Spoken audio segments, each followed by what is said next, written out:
I really hope the Bills get this right. I'm hoping they pick Von Miller at this point. Of course the Bills need Von Miller, so we're on the same page on that one.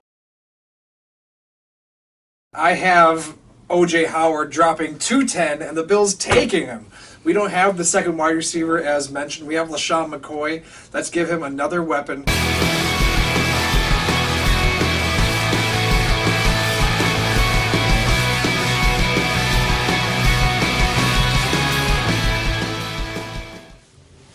And welcome back to yet another Buffalo Bills pregame. We're coming off our most watched video of all time, so thank you so much to all the viewers.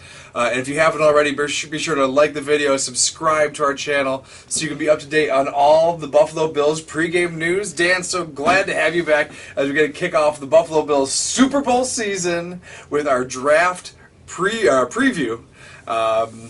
First off, I think the biggest news of the offseason is the fact that there is an agreement between New York State, Erie County, and the Buffalo Bills, and the team is going nowhere for at least 30 years contractually. What are your knee-jerk reactions to the lease agreement? Of course I'm happy. It was that good feeling when the Pegulas bought the team originally, where, they were at least going to be around for the foreseeable future at the time, and now, that's not even a conversation anymore whether the Bills are going to be leaving, so that's definitely great. And the new stadium, hopefully that'll be great. Obviously it'll take some getting used to after leaving the old one, but I'm sure it'll look nice. Yeah, I mentioned the Pegulas purchasing the team. I really wish Terry hadn't said something along the lines of, if I needed more money, I'll just drill another well. I would much rather him continue f***ing up the environment of Pennsylvania, rather than the New York State being bent over for $800 million on this deal. I guess I'm happy that Kathy Hochul was able to get the whole thing done without it coming to referendum or anything, because I feel like I would have campaigned strongly for no public money to be spent. I don't know why being a member of the exclusive NFL ownership group isn't enough, but we need to buoy up the finances of these billionaires by spending all this public money on the stadiums. It's embarrassing, but the state got involved, and hopefully they will be able to organize things so that it's used for more than just the Bills, and that was part of the planning going into this. So perhaps there will be a little bit more public benefit than we've gotten up to this point out of Rich Stadium, Ralph Wilson, whatever you want to call it. I don't know, but it's something I feel very passionately about, and at least it's in the past. Turning our attention to the roster, it has been an active off-season for free agency. Any highlights you want to discuss?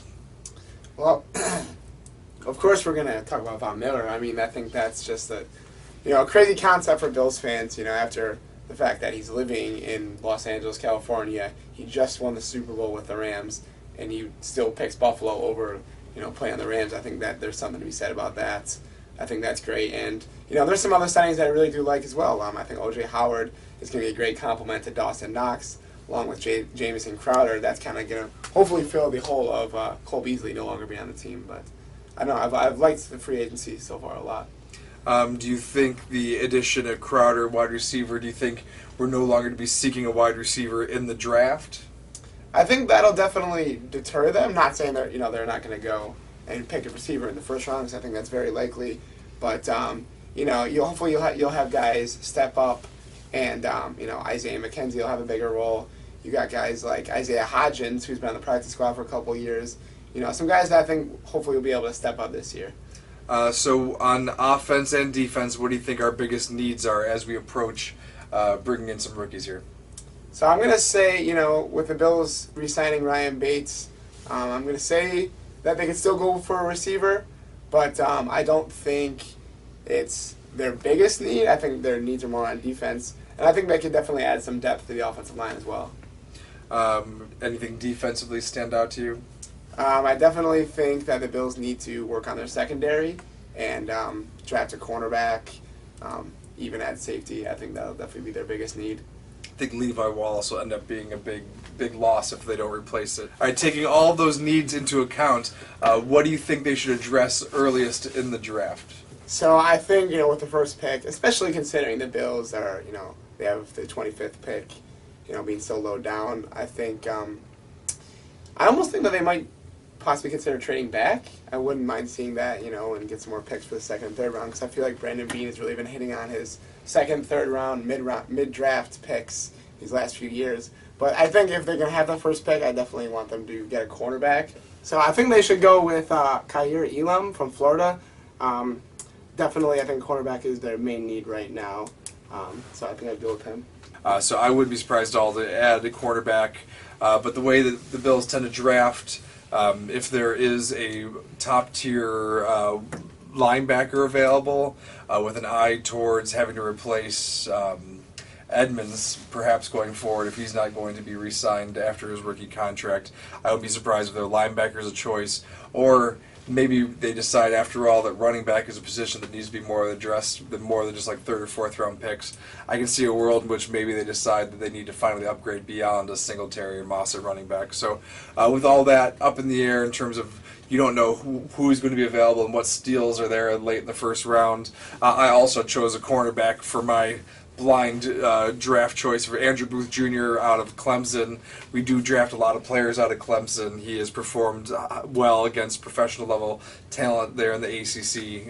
Clemson's a perennially a top tier program, so I would look for him perhaps as a cornerback at the 25th, but it's a crapshoot, as we all know. And that's our preview of the draft. Always a fun show to do because, you know what, there's not a lot of accountability. I just want to say, what's really nice, a few years ago, I was big on O.J. Howard, and here he is coming right back to Buffalo with the free agency. So you just never know who, maybe Booth or Elam will end up here after all. But we look forward to be back here with all of you for our draft recap. Go Bills!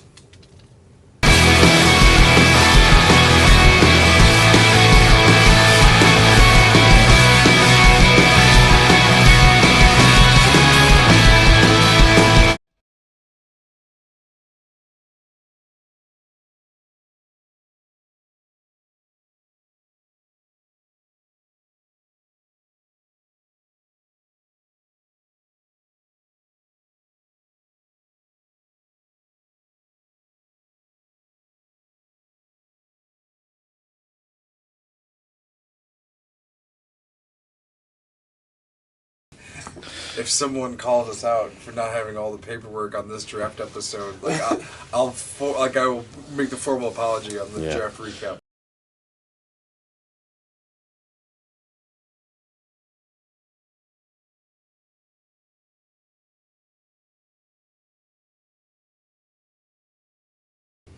I agree that the cornerback position is what should be addressed earliest with the loss of Levi Wallace. And the injury to Trevon White last year, proving to maybe be the difference in the season. Maybe that Kansas City game goes different. I think Levi Wallace will end up being a big loss if they don't replace it with someone top priority. Then, in terms of where do you think they should start off drafting? Well, I'm sorry. So, yeah, I think that would be the best opportunity. Let's try it again. Starting from Randy's question. I think he's doing pretty well, and